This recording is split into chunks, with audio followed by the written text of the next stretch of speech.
Hey, what is good? What is good? What is good, beautiful people? Of course, you know who I be. Good Doc, Dr. Mike TV, back again once again. You already know what it is. All right, first time to the channel, guys. Make sure you subscribe, notified to all the good things, make yourself well versed in the good Docs content. All my good stuff should be listed in the links in the description area below. Today, guys, I want to talk to you about a topic that I haven't really covered on, but I know a lot of other foreigners have been preaching this same mantra to an extent. But I wanted to talk to you guys about living a minimalistic lifestyle in the Philippines. Now, for myself, I gotta admit to you guys, my ideologies behind why I would prefer myself to live a minimalistic like lifestyle in the Philippines is because of extreme paranoia. Okay?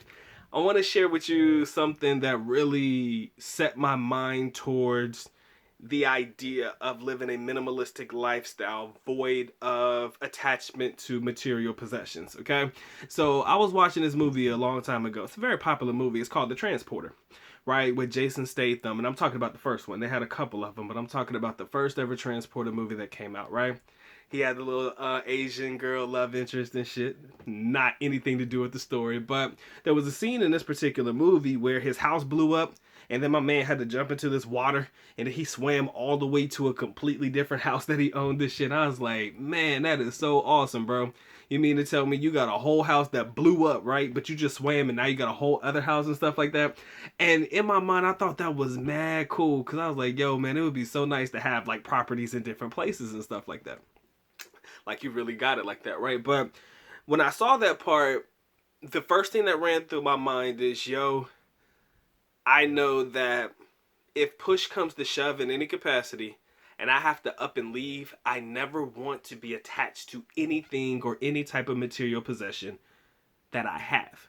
Ideally, reducing myself to a minimalistic type of lifestyle. So that's really where my mind started focusing on the ideas of just keeping only the bare essentials, the basic necessities and things that I need in reference to things that I enjoy and things that I love. And the rest of it just being things that I buy and or utilize to serve its purpose at that particular moment in time. But if it needs to go, I'm not pressed about it. I'm not worried about the money spent on it. It can go if it has to go. Hence the reason for living a minimalistic type of lifestyle. At least how I view minimalism at its best. Now, I have a go bag. All right? I have a go bag. And in this go bag, it has everything that means anything to me. Anything of importance. Gold, my passports and things like that. Important documentation, things of that nature. So it's all in this one bag. So heaven forbid anything happens, I gotta go. I can grab this bag and go. Everything else that's within the house, if I can't bring it with me, hey, it is what it is. I'm going. Now, I am invested in the stock market. I am invested in cryptocurrency, but I also have a tendency to hoard cash because if there ever comes a time when I can't access cash and I need to go, I keep cash in my go bag, right? I keep cash inside of my bag just in case I got to pick up and go. And if I need to buy things on the fly, I already have the currency to do so. I don't have to worry about, going to an ATM or anything like that, or if somebody's tracking me or something. Again, my paranoia mindset, of course, I'm not under the assumption I don't do bad shit. I'm not a spy or anything. So I know that people aren't really tracking me like that because I ain't about no shit. And, I ain't shit anyways. But ideally, if I have to go on the run and it's I have to have cash, I make sure I have cash as well. And it comes from the ideology behind living a minimalistic lifestyle. Now, all of my paranoia aside, I want to talk about some of the benefits again that I believe makes it noteworthy for a lot of foreigners to somewhat adopt a minimalistic type of lifestyle, especially when choosing to live abroad. Because again, like I said earlier, or as I alluded to earlier, guys, you just never know when you're going to have to pick up and leave. I'm not saying that your house is going to blow up or anything like it did in the transporter, but ideally you'll never know for what reason you'll have to leave. I had a conversation, or I had a question that popped up in a live stream the other day about the geopolitical landscape in the Philippines, and if that is a country that some of you guys may choose to live for the long term. What if something happens and they create some conflict, or there's some beef or some heat, between another country, and that country could really do some damage to the Philippines if they decided to come hit those shores. Don't you think it may be a good idea to consider getting out? You see, so just in case anything like that happens, That's why I've adopted the mindset of the minimalistic lifestyle, as in, I don't mind staying in an Airbnb as long as I need to, or renting out a small apartment, just with the bare essentials, a table for me and my young lady to eat at, a bed to lay in, maybe a TV to watch my favorite shows on. Of course, I got my laptop, a little heating stove over there for the young lady to cook and shit. The bare necessities, just things that I need to get by on a daily basis, right? I don't need to live a baller life lifestyle in the Philippines, guys. I don't have to have the most lavish house. I don't have to have all of that extra shit to stunt and or flaunt in any capacity, because I am more than comfortable living with what I genuinely need. Because I know for a fact that if in any capacity I lose it, or it's something that's not valuable, but something that costs a lot of money, and it gets damaged in any capacity, I'm gonna lose my shit. For example, let me tell you this story, and this will give you a better idea of how I view minimalism at its finest, all right? So, many of you guys may have seen the car that I had when I was in the Philippines. I think it was a 2007 or 2008 Nissan March. It was a secondhand vehicle from Japan. I think my dad may have paid a total of 68 or 70,000 pesos for it, right?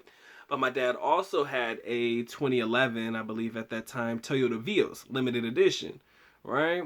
And my dad cared a lot about that Toyota Vios limited edition. And to this day, he still cares a lot about his Vios. He even took it from Davao and put it in a parking spot in Manila, okay? After he sold the house, because he never got rid of the car. It's a very good car. It's a very reliable car.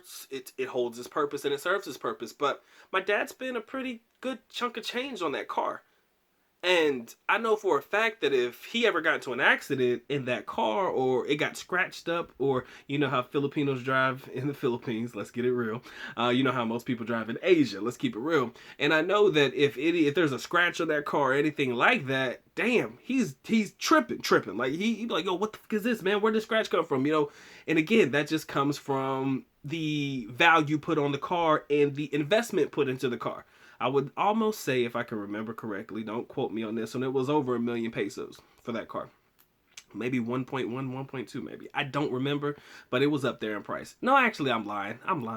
It could have been like 600K, 600 or 700. Let me not lie. But I know that Toyota Hiluxes and things like that, they cost like 1.2. Mitsubishi Monteros are like 1.4. So, you have cars that cost a lot. I think my dad, I'm lying. Let me not trip. It went over 1 mil. It was probably about 600 to 700,000 pesos, right? So a pretty decent chunk of change in its essence, right? But then you got my old little shitty ass Nissan March that I used to drive. That thing got hit, it got beat up, it was all dank and rank and stuff. But because it was just a car that I utilized to just get around, I didn't go around with the expectation of people hitting on it and stuff like that. But if it did get a bump or a scratch on it, I wasn't tripping as much because of the value put on it. It was basically utilized for me to get from one place to another. The AC in that car used to go out all the time. You can ask the mean one. We used to have to ride around with the windows rolled down, because she's a hell of a trooper, bro. Because you know how hot it gets in the Philippines. Most times when we used to go out on dates and shit, we used to always go out at nighttime so that we could always roll the windows down and have the windows down while we're riding around. Because during the daytime, it be scorching hot and she be sweating this shit, makeup be all fucked up. But that's another story for another day. But basically what I'm trying to preach to you guys is, if you have a mode of transportation in the country, I believe that you should invest in something that gets you from point A to point B, something that is reliable, but something that's not as expensive, because if something happens to it, you're going to lose your mind. Hence the reason of a minimalistic lifestyle. A lot of people out for mopeds too. That's a whole lot cheaper than, a car.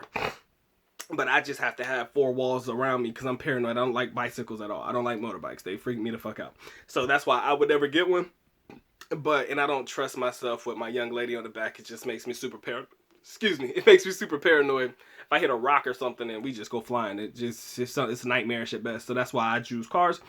But I choose to invest in something that is not as expensive, because it only serves the purpose for getting me from one place to another. Now, again, I don't want to buy into some nonsense or some BS that I'm going to have to continuously put money into. So definitely it has to be a reliable vehicle. And, it was for the most part. It had its issues, as I expected to, as being a secondhand car. But it served its purpose. Hence the reason that although it was a car to have, but it wasn't the most expensive car that I could buy. And it probably wouldn't be at this moment the car that I could afford, because I could probably afford to get a car that's a whole lot better than a secondhand. But even in my mind, as I think, I would probably still invest in a secondhand vehicle, because I just need something that's going to serve its purpose for the moment. And that to me is what minimalism is at its finest, serving the purpose for the moment. All right.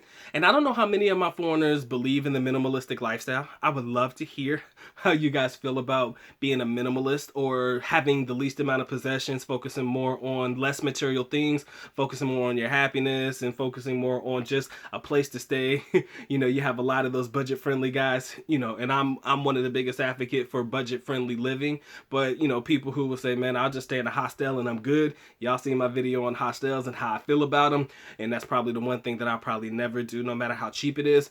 But ideally, what I've noticed is if I can save money in one place, it just provides funding for money in another place. Like, I like to travel, and I want to be able to see other places as well. So that also plays into the reasons why I don't believe in holding on to a lot of material things or having a lot of shit inside of my house. Now, my dad, when we had our house in Davao, it was different. That was our house. We lived there for a significant amount of time. The house was only sold after I graduated college and came back home. So we've had that house, I want to say, well over a decade. So accumulative over time, with me and my brothers and my stepmom and my dad and all of us living in the house at the same time, it accumulated a lot of stuff. And as a result, when it came time to selling it, there was a lot to get rid of, or a lot to pack up and ship to the condo in Manila for things that he actually wanted to keep. I told myself I never want to have to deal with that, because that's a headache for me. That is a fucking headache and a nightmare, to have to deal with as much stuff as my dad had, not to mention all the clothes that my stepmom has. She likes to shop, and that's with women in general. My girl likes to shop too. But I always told myself, man, that's the last thing I want to have to worry about. So, I kind of try to bring that lifestyle into the relationship that I have now. My girl knows that I'm not big on material shit. She knows that I'll buy things only if we need it. Again, another mindset, another part of the mindset of a minimalistic person who lives a minimalistic lifestyle. You only buy things when you need it, right? I will literally, I told y'all, I've had the same shirt since 2018. Those block colored t-shirts, the red one, the gray one, the black one, the blue one. I've had those since 2018. I paid maybe $3. I know I paid less than $5 at Walmart for each of those shirts. I thought about going to get more, but I was like, man, I don't need them, because most of the time I'm dressed up when I have to go to work. So I'm more invested into like my work clothes and stuff like that. So I'm not really looking to upgrade them. I don't have to upgrade my wardrobe in any capacity. Every now and again, I may go to Walmart and get me like a $12 shirt, to upgrade the wardrobe for a new shirt to wear to add to the rotation. But that's every now and again. That may be once a check. Again, minimalistic lifestyle, bro. I buy things only as I need. Right? Only as you need them. Right? And I hope that you guys are picking up what I'm putting down, because I know the benefits of it. I've been able to reap the benefits of it. Now, again, my lifestyle here in the United States is somewhat minimal.